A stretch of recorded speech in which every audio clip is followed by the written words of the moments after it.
If you were to ask people what they're afraid of, you're going to get a whole bunch of answers. But when you really get into it from a health perspective, what are the deep fears? Dementia is always at the top of the list. The fear of losing cognitive function is a legitimate concern, with tens of millions of people experiencing dementia each year. The problem is that we're all too often told that we don't have any agency over the destiny of our brains. There is a widespread belief that dementia is genetic and that there's nothing we can do about it. Yet I want to reassure you that despite what you may have heard, we can absolutely take steps to help prevent dementia. There is no better example to start with than Alzheimer's disease, the most common form of dementia that now affects over 55 million people around the world. This disease, in which 2/3 of cases are women, is costing us desperately. It's causing us to miss out on precious years of our lives, taking our loved ones away from us way too early, and dramatically lowering the quality of so many of our lives. I have personally had multiple family members who died with the diagnosis of Alzheimer's dementia. I can tell you, there is not really important good news. Research suggests that most cases of Alzheimer's disease are preventable. This is why I focus every day on the steps I can take to reduce my risk for this disease, and why you should consider doing the same. There are also some new studies looking at the role of potential changes in diet, as well as even pharmaceuticals, that might be useful in treating and even reversing dementia. This is powerful new information, and it's all the more important in the context of the global burden of dementia today. So with that as background, I am so excited to jump into this episode of the Better Brain Blueprint, where we're going to be taking a deep dive into dementia with some of the world's leading researchers and clinicians. I am Dr. Austin Perlmutter, and this is the Better Brain Blueprint.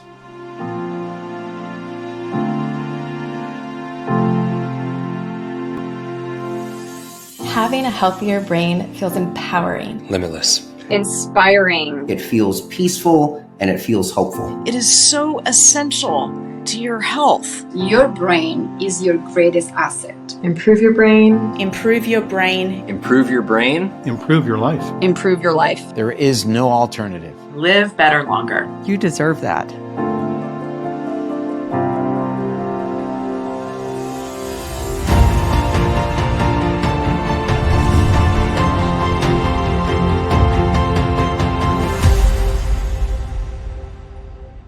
In this episode, we'll be covering powerful, life-changing information.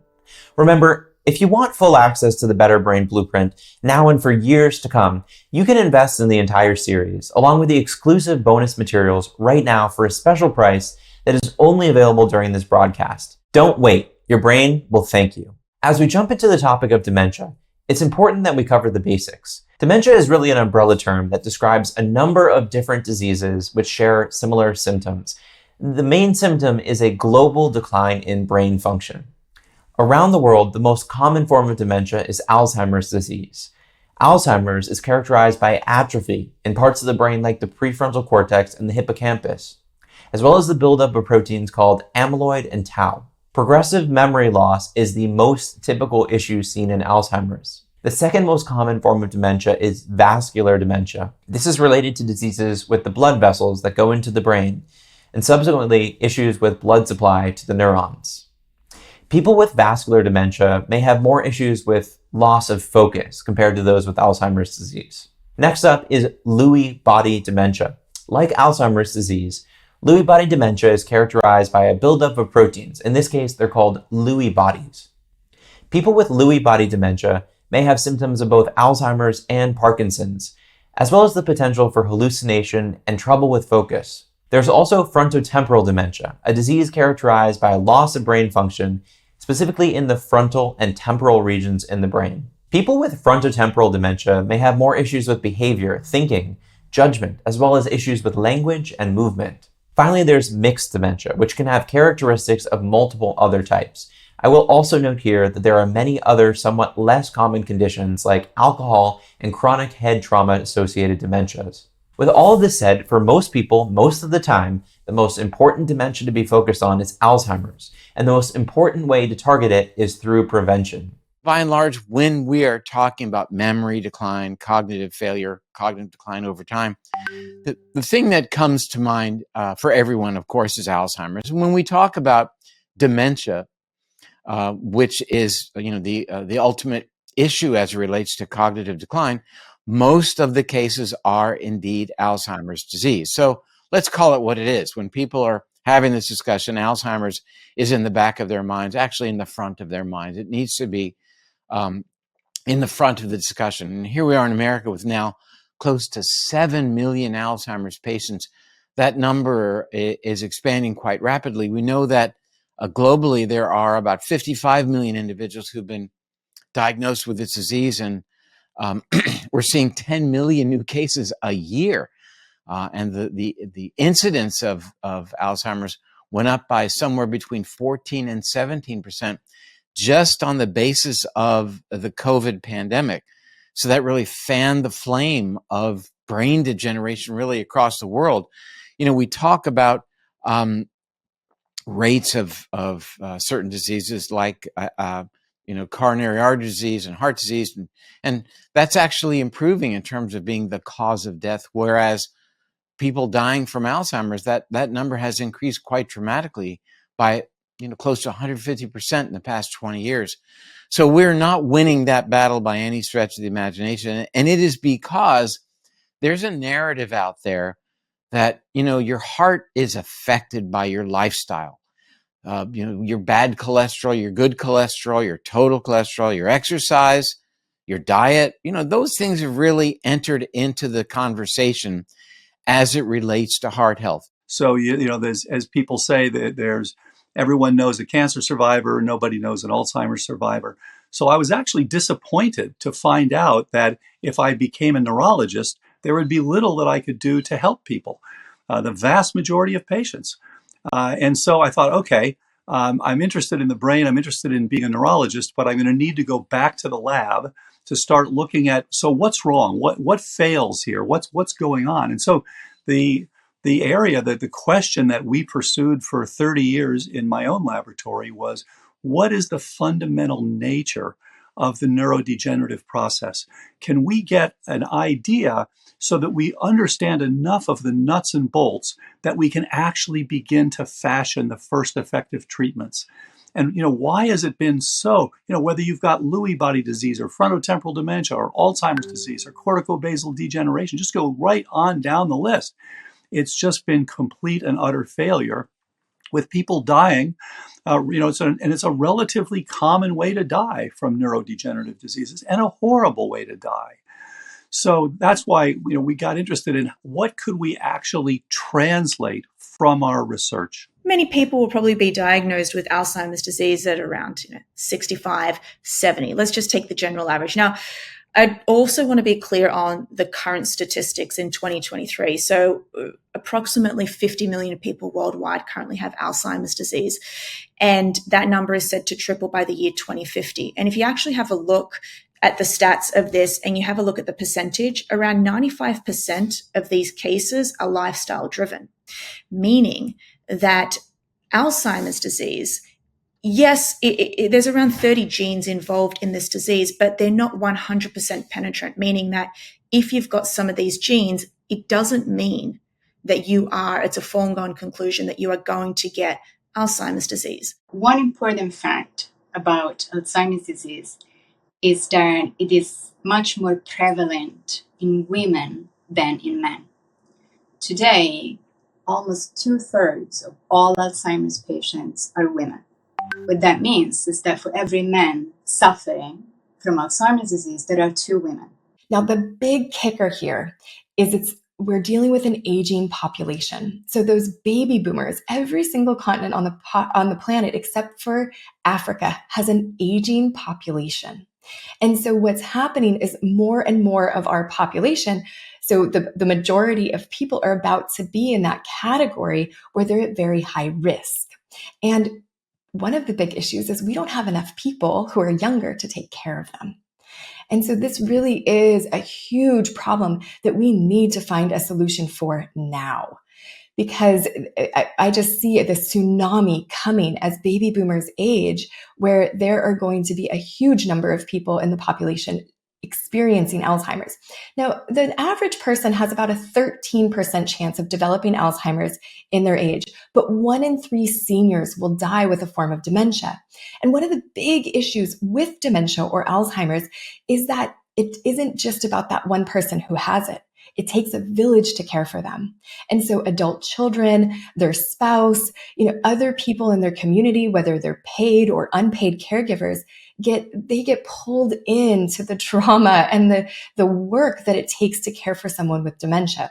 And it's not like raising a child, although there are similarities. We don't know how long this person is going to have dementia. It might be 10 years. It might be 20 years.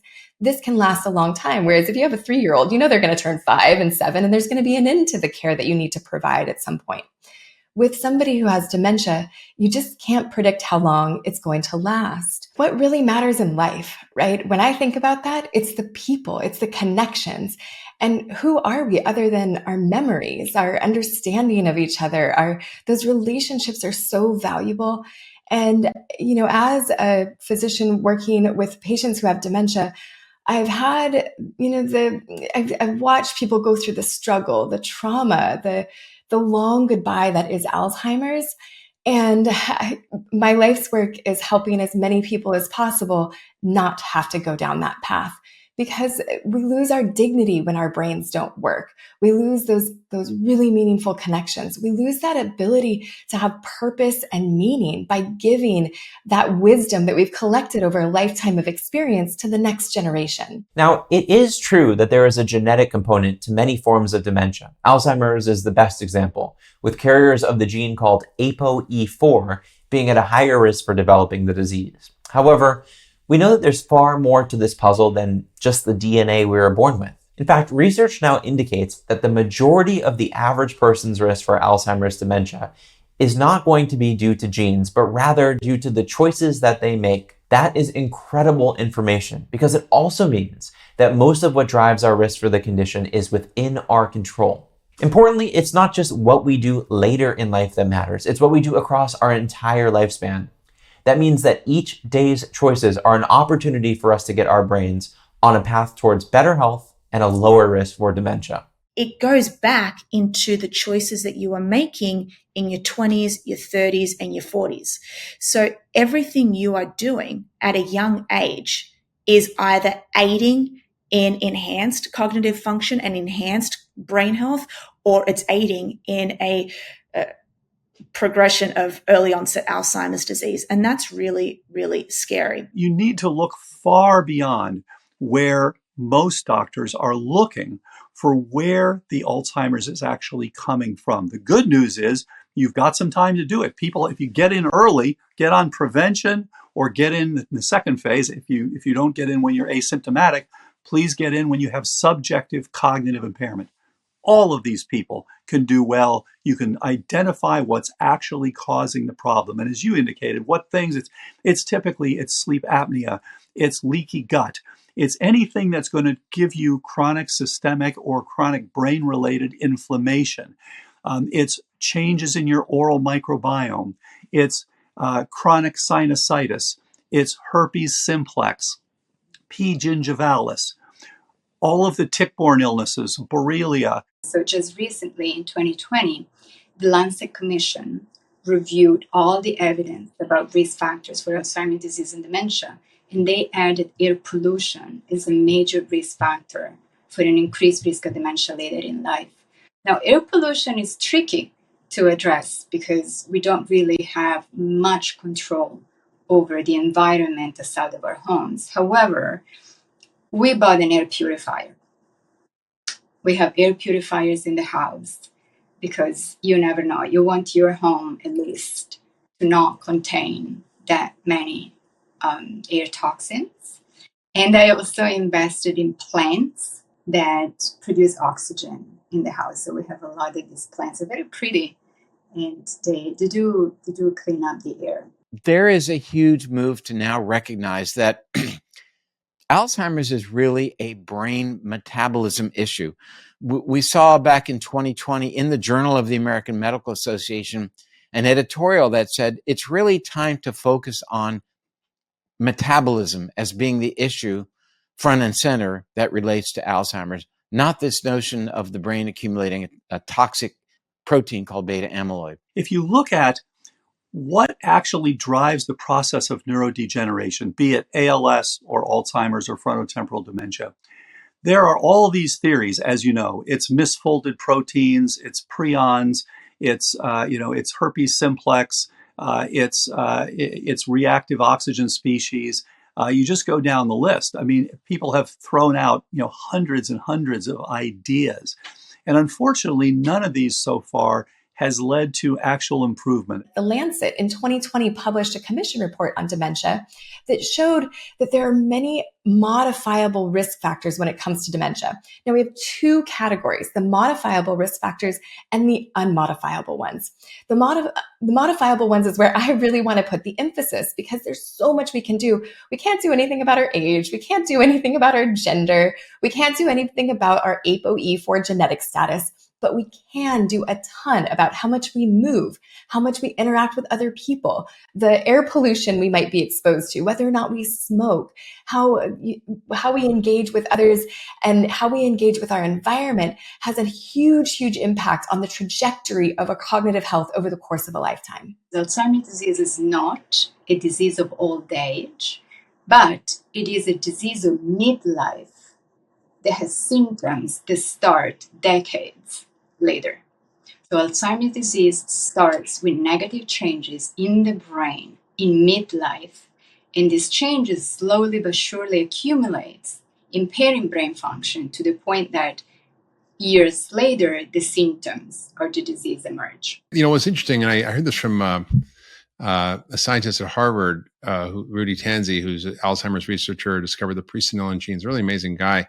And he said that, there are brains of people who have full-blown amyloid, like just covered with amyloid, and have absolutely no cognitive decline on autopsy after they've done that. I'm like, how did that work? And he says, well, there's no inflammation. If there's no inflammation, then it seemed like it didn't really impair their cognitive function.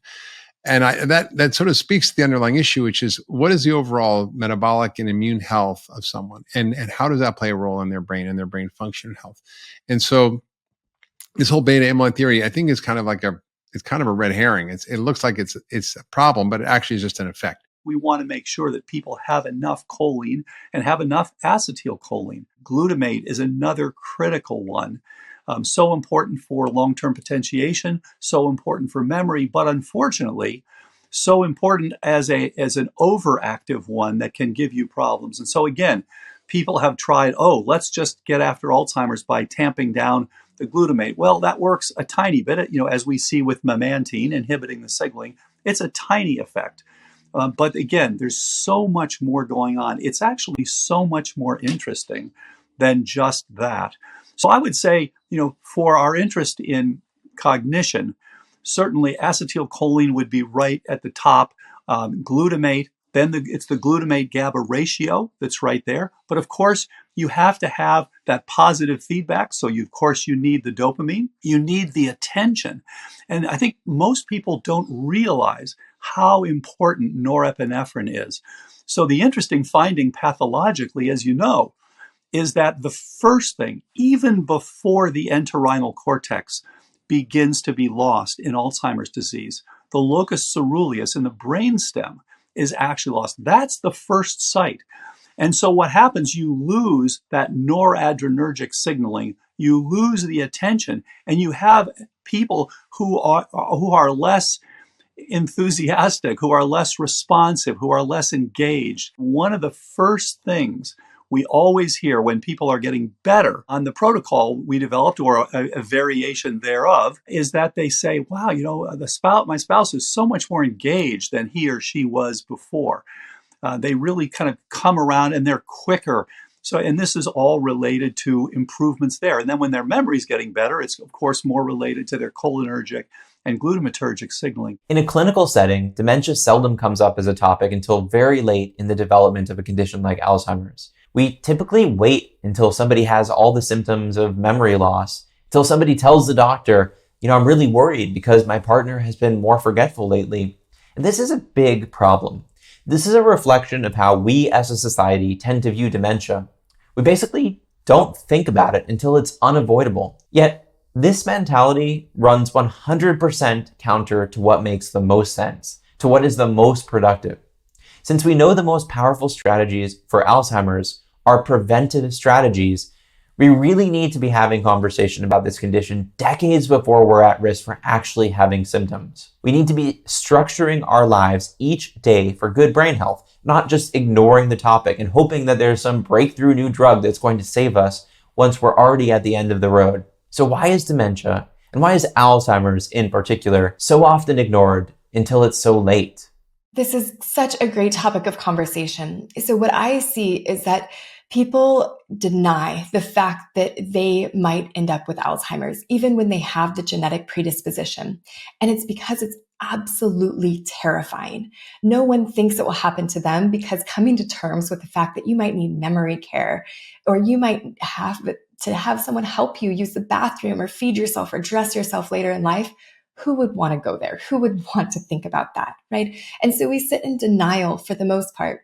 We don't want to learn anything about it, about how we would cope if our mom couldn't communicate effectively with us or couldn't share in those memories of homemade apple pie or times on the lake or whatever those really important memories are. We wouldn't share that same connection. So no one wants to think about that. And then all of a sudden it happens. And when it happens, you need to know everything all at once.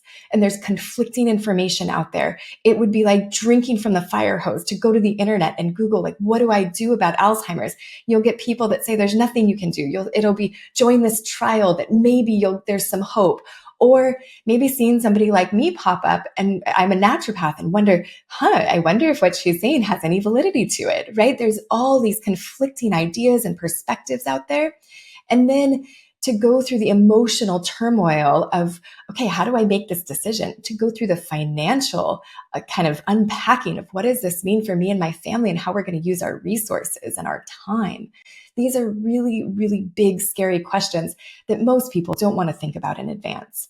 The other big component about why I think as a society we don't want to talk about this is because we're really socialized to just scroll, to eat those packaged foods, to sit in front of the TV, to kind of disconnect and get those dopamine hits that are quick and easy and accessible, and where we, to shop more and to buy more sugar or alcohol or caffeine. And those are exactly the things that aren't great for our brain, right? Those modifiable risk factors include alcohol consumption and include sugar or glycotoxicity or obesity, things in that kind of insulin resistance or diabetes category. We sometimes hear of Alzheimer's called type 3 diabetes. And this is where, these choices that we make every day about what we put in our mouths, how much we exercise, how much we move versus sitting in front of screens. These are those things that impact our brain health over a lifetime. We find that a whole group of people, what we call type 3 or toxin-related Alzheimer's, these people often start with depression, and they're often told, oh, you just have depression. This is pseudo-dementia, when of course they are developing dementia.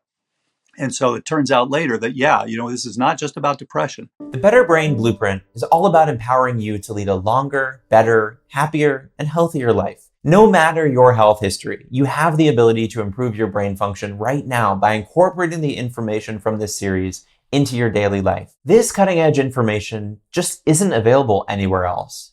And that's why owning all of the expert interviews, the transcripts, and the supporting materials is so incredibly valuable.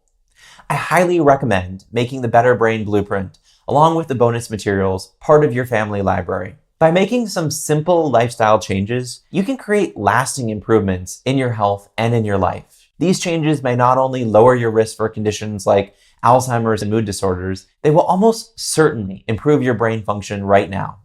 You might notice that you start thinking more clearly, forgetting less, and generally feeling better throughout the day. Sometimes the hardest part in taking action and making these lifestyle changes is figuring out where to start.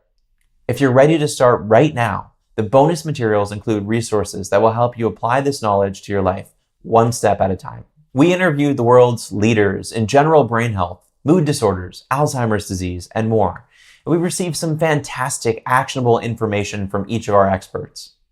Unfortunately, we didn't have room to include it all in this series, but we know it's critical, life-changing information that has the power to transform your health. That's why the bonus materials also include the full-length interviews from all of the experts you've seen throughout this series. The great thing about owning this series is that you can easily share it with friends and family and watch their lives change too. In fact, if you found this series helpful, I invite you to share this broadcast event with a friend or with your loved ones. You just might change their lives and their destiny. The most important investment in your life is an investment in your health. Click the button on this page to invest in your Better Brain Blueprint today. As we've said throughout this episode, our best bet when it comes to dementia is a strong defensive plan that spans decades. We know that we have the ability to significantly decrease our risk for dementia with the choices we make each day. So now let's get real specific. Let's really dive into the tools we all have available in our dementia prevention toolkit. Here's the list of things that are linked to a lower risk for developing dementia. First one, diet. Eating a diet more similar to a Mediterranean pattern diet has been most strongly linked to a lower risk for dementia. A similar diet is the variant of the Mediterranean diet called the Mediterranean Intervention for Neurodegenerative Delay, or more simply, the MIND diet. Both of these diets have a lot in common. They prioritize daily consumption of whole, minimally processed foods, including diverse fruits, veggies, nuts, and seeds, and healthy fat like olive oil. These are diets that deprioritize red meat and allow for fish and some poultry. Both tend to allow for more whole grains. Another key to both of these diets is that they remove added sugars and unhealthy oils. Basically, these are diets that have you shopping in the fresh produce sections of your grocery store far more than the inner aisles, and avoiding anything that comes with a complicated ingredient list. Next up is exercise. Exercise is a powerful tool to help prevent dementia. Some research now suggests that exercise may be able to reverse brain changes associated with dementia. Now, there's lots of opinions around the best forms of exercise, but frankly, any sort of daily movement is going to be great for your brain. So that could be walking, it could be weights, it could be swimming, playing pickleball, even yoga. These are all great ways to keep your brain sharp. Then, of course, we have sleep. Getting good sleep is fundamental to brain health. That may include getting a sleep study and evaluation. We've dedicated an entire episode of this series to the topic of sleep. Then, of course, there's stress reduction. And we've got an entire episode where we talk about this in detail. Avoid smoking. And if you do smoke, get help quitting. Avoid excess exposure to air pollution. Minimize head trauma. Avoid excess alcohol use. And then lastly, let's talk about interpersonal connection. People's brains simply do best when people are linked closely with others. Yet many of us now feel disconnected despite the digital links between us. Some of my favorite ways to spark more connection in my life include attending meetup groups, getting involved in local activities, attending cultural events, calling up friends and family, and even sometimes making conversations with strangers when it's appropriate. Put all of this together, and there is so much that you can do each day that is scientifically shown to enhance your brain function and help protect you against dementia. The good news is that the same things that help your heart or prevent cancer or prevent diabetes also help address cognitive decline and dementia. And by the way, our brain is connected to the rest of us. It's not just this like 3-pound bunch of putty sitting in our skulls that's disconnected from the rest of our bodies. It's actually influenced by everything that goes on, what we eat, what we think, our exercise, environmental toxins, stress, sleep, all the things impact our brain. And as we learn in medical school, there's this thing called the blood-brain barrier, but it led us to believe that there really was no communication, but actually there's immense communication, and understanding how to create a healthy human involves dealing with those root causes that not only cause cancer, heart disease, diabetes, and all the other autoimmune and degenerative conditions, but also brain health. I remember a patient I had at Canyon Ranch years ago. She was 4 years old. She was still working as a dentist, and she was a health nut. She exercised all the time. She ate perfectly her whole life. She took all her supplements. She meditated. I mean, she did everything right. And she was sharp as a tack at 94, which kind of goes to show that, if you focus on the things that are driving brain decline, a high sugar, starch, processed diet, lack of good fats in the diet, lack of the nutrients that your brain needs to function, like the methylated nutrients, vitamin D, omega-3 fats. If you provide those, and if you provide the right amount of exercise, which acts really like a kind of miracle grow for the brain, increases neurogenesis and neuroplasticity. And you deal with the effects of stress by things like meditation, yoga, get adequate sleep to make sure your brain gets clean every night with your lymphatic system. If you do these simple things every day, you will see that your brain stays sharp, alert, and focused well into your 60s, 70s, 80s, 90s, and beyond. And I think that we now actually know what creates a healthy brain. But most of us know about how to take care of our heart or maybe how to prevent diabetes, but most of us have no clue how to prevent dementia. But the good news is it's pretty much the same thing. So it works for everything.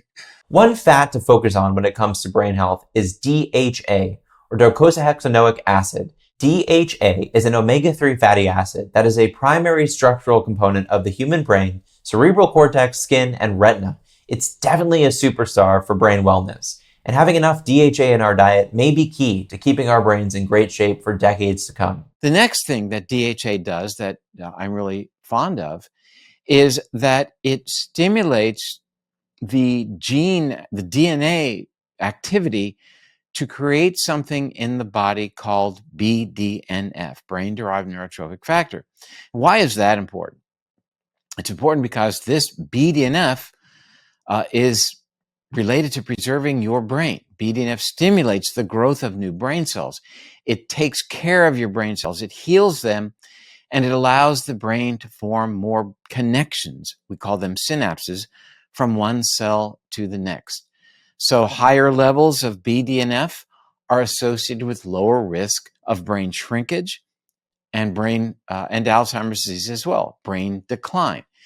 And it's been demonstrated in the work of Martha Claire Morris at Rush that higher levels of DHA relate to higher levels of BDNF and relate to lower rates of brain degeneration over time. So diet can be an important preventative against Alzheimer's disease and other brain conditions like anxiety or depression. The reason being that some nutrients have neuroprotective properties, which means that they speak to your DNA, eliciting changes, triggering changes that are beneficial for the health of your brain. The most important nutrients in that sense are antioxidants. That would be my number one nutrient in some ways, because the brain is the most metabolically active organ in the entire body. It consumes glucose for energy at a very, very high rate. In the developed world, the incidence of Alzheimer's, so the number of people per 1,000 or per 100, is actually dropping slightly. And that probably has to do with things like education, access, and our air quality and things like that. In the third world, the incidence is slightly increasing. That's why we spent $2 billion over 400 studies, and none have really come out showing any benefit. And I mean, maybe you get delayed nursing home by a few months, which I don't think is a real benefit. And so we basically have an opportunity to really rethink our whole approach. And there's guys like Richard Isaacson, who was at, I think, Cornell, and now he's down in, I think, Florida. I mean, just doing incredible work, using what I would say is a functional medicine approach that's personalized, that addresses all the risk factors, all the root causes, all the things we need to think about, whether it's insulin resistance or deficiencies of certain key nutrients like omega-3 fats or methylation nutrients or vitamin D, whether it's disturbances like a microbiome or infectious causes like Lyme or things like mold, just dealing with all the different variables that might be affecting brain function. So I feel like we're kind of in a whole new era of how we need to think about this. And it makes me really sad that most people don't get this information, but I see when people do it, it makes a huge difference. You can have mutations that increase the amyloid, and they do give you familial Alzheimer's. So there's no question that amyloid has something to do with this disease. But it's turned out not to be the cause. It's really turned out to be one of the mediators. And we look at amyloid now, it's part of the innate immune system. It's much more like a cytokine. It's something that you're producing. And so the idea came about, let's remove that amyloid because this stuff must be doing the thing that's giving you Alzheimer's, and not thinking about, well, wait a minute, your body's not trying to give you Alzheimer's. Your body is responding to insults. And so The original idea way back in the early 90s was let's immunize people against amyloid and have their bodies clear it naturally. That turned out to be a disaster, unfortunately, because you're now responding to something. You're essentially having an autoimmune disease. You're responding against something in your brain that is there for a reason. That was shut down then. And unfortunately, there were some deaths with that approach. Then the idea was, let's give passive antibodies. And this is where all these others have come from. And it's interesting. The first several failed. So bapineuzumab failed, solanezumab failed, gantenerumab failed, crenezumab failed. All of these failed to make people better. Finally, aducanumab came along, and in one trial actually did worse than control, but in another trial at one dose had a 22% slowing. Now, it's important to put this in perspective. It didn't make people better. It didn't keep them the same. What it did was the natural decline slowed up by 22%. And the argument has been made, yes, but there is nothing else. Again, completely backward. There is a tremendous amount. The armamentarium for this disease is huge. And unfortunately, it has not been utilized appropriately. And by the way, it's growing as well. This next one that came along was lecanemab, which is now called Leqembi. And in that case, it was, now this was people with MCI and early dementia. This was not late stage Alzheimer's where it's tougher and tougher as you go on. These are MCI and early. So they kept lowering the bar here. And it slowed the decline by 27%. Now, this is in association with brain microhemorrhage. This is in association with brain edema and some deaths during the case, only a few, thankfully.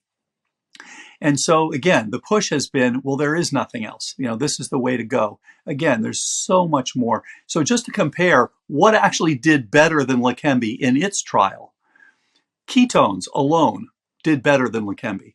Extra virgin olive oil alone did better than Leqembi. Combined metabolic activators did better than Leqembi. Trintellix, vortioxetine, did better than Leqembi. And of course, Recode that we developed did better than any of those. So again, this is kind of missing the point. This is based on an old idea. And of course, the new one coming up is donanemab. And this has led to anywhere from 32 to 36% slowing. But again, you're talking about a minority, not 70%, not 80%, not improvement. We're talking about a slight slowing. This kind of reminds me of the basketball icon, Iverson, who said, we're talking about practice. We're talking about practice. We're not talking about the game. We're talking about practice. Well, that's what I hear. We're talking about decline. We're not talking about improving people. We're just talking about slowing decline. That's it. That's the best we can do. And this will cost about $40,000 per year. It's $25,000 for the drug, and then it's about another $15,000 or so for all the scans, for the infusions, for the follow-up, and so forth and so on. So this is a highly expensive drug. And by the way, it's going to increase, in fact, already has increased what everyone pays for Medicare, and that'll just keep going up with these things. So I think the big breakthrough in these antibodies is a business breakthrough. It's not a medical breakthrough. It's a way to bring in hundreds of billions of dollars on an outdated medical notion.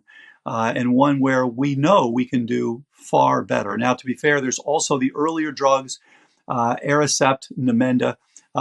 These actually, Aricept does give people a little bump, but then they start to decline again because you're not going after what's causing that decline. You're not changing the inflammatory profile. You're not changing the energetics. All you're doing is you're bumping up the acetylcholine. So there is a little improvement. Now, interestingly, a paper came out just a few years ago from Dr. Lon Schneider and his colleagues at University of Southern California. And what they showed was, for whatever reason, they said, we don't know why this is, but when you take the people that were put on those drugs, 5 years later, you look at them, they're doing worse than the people that weren't put on the drugs. So these are absolutely short-term improvements, whereas in contrast, we have people now who are over a decade and sustaining their improvement. And I think that's the goal. It's not just about improvement. It's about sustained improvement. I want to take a moment here to talk about an aspect of dementia that is all too often missed. And this is the burden on those caring for people with dementia. In addition to paid caregivers, There are millions of unpaid caregivers for people with conditions like Alzheimer's around the world. They tend to be women, especially daughters and spouses. We know that caregivers for those with Alzheimer's can be under really high levels of stress, and that this is now linked to brain issues. This is why it's so vital that if you or someone you know is helping to care for someone with dementia, that you and they are doing things to care for your own brain health. I fully appreciate that this can be a challenge, but it is essential. As I've been working with dementia patients, I interface with a huge number of caregivers. And I was really surprised when I looked at the research and saw that caregivers are at anywhere between a 2.5 to a 6 times risk of being diagnosed with dementia themselves later in life. This is a massive increase in risk. And yes, a lot of it is due to stress. It's the financial burden. It's the physical burden. It's the emotional burden that it is to take care of someone with dementia. Now, there's a lot that we can do to reduce this risk. And so if you take away nothing else from what I say today, the one thing, if you're a caregiver listening or watching right now, I want you to set aside one day, at least 8 hours per week for yourself, where you don't take care of kids, you don't take care of anyone else, you just take care of you. You enjoy your hobbies, you hang out with your friends who don't have dementia or aren't children. You hang out with people that are your peers that you engage with. Maybe you get some exercise, you eat healthy food. You do take that one day and set it aside. Now, so many people will push back and say to me, but I don't have the money. I don't have the time. There's nobody else I would trust. I would feel so guilty to let my loved one be on their own. Here's the issue is I've watched too many families be backed into a corner where they're desperate. This isn't a job for one person. You can't do it. And I don't mean to be negative in that way. What I want to do is empower you to get the help that you need and deserve right now before you feel so desperate that you end up with the wrong person helping or someone who doesn't know your loved one. Get that help now so that, God forbid, something else happens, a fall or an illness or a need to travel. You have that backup and there's a good established relationship. This will also reduce that amount of burden that caregiving can have on you. Now, so many caregivers, they wouldn't give it up for anything, right? They are so grateful for this opportunity to connect and be there for their loved one through this season of life. And there are lots of ways that we can reduce that caregiver burden. One is self-compassion. So things like journaling, taking 5 to 10 minutes to meditate or pray or have some stress reducing or stress modulating practice for yourself in the morning or in the evening. I often recommend targeting those bookends of the day, the beginning of the day or the end of the day, and having a daily practice that you sit down and do, where you maybe write in a gratitude journal or do something for yourself, create that space for yourself so that that burden of caregiving isn't so high. And then engaging in ways where, you remember that everyone's doing the best they can. If you're listening to this, I know you are doing the best you possibly can to care for your loved one. And guess what? Your loved one is doing the best they possibly can with the cognitive capacity that they have today. There's a lot of grief and sadness to work through, but just becoming present, finding that gratitude for this opportunity to care for them in this way, and then do everything you can to apply these prevention principles yourself in terms of diet, exercise, stress management, and sleep prioritization, in addition to some of the medical interventions that we can go into. Now, as we're wrapping up this episode, I want to speak to some of the most exciting work being done with interventional trials for dementia, in particular in Alzheimer's disease. I do want to preface this by saying we're still early in the process, and many of these results aren't yet thought to be broadly generalizable, but we are seeing some indication, and I do want to make sure that we talk about one of the most interesting things that I've seen in the last few years, which is this research that I think has just been published that Heather Sandison and others have been working on. And it's looking at how do you bring all these things together? The analysis, the intervention, the follow-up care for people with mental, or in this case, cognitive health issues. So talking about Alzheimer's, talking about mild cognitive impairment, let's take a look at the study Heather put together and the results that it showed. So it took about 5 years for us to get this research done, the data analyzed, and then finally we have the results published in the Journal of Alzheimer's Disease. Part of the reason why I explain how much of an undertaking research is because some of the feedback that I get often, which is totally real, and I want to acknowledge completely, it's totally valid, is that there's not enough research to support the interventions we're using. And that's still true. There will never be enough research. But some of the reasons are because of the dynamics in research, that research is really set up to identify one variable, change one variable, keep everything else the same. And yet that simple reductionistic approach to research doesn't match the complexity of disease that Alzheimer's is.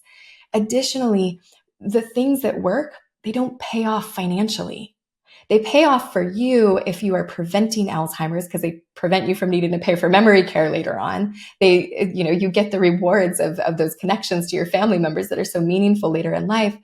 But from a financial perspective for a drug company, there's no payoff. So there's no reason to invest in this research. And that's how our system is set up, unfortunately.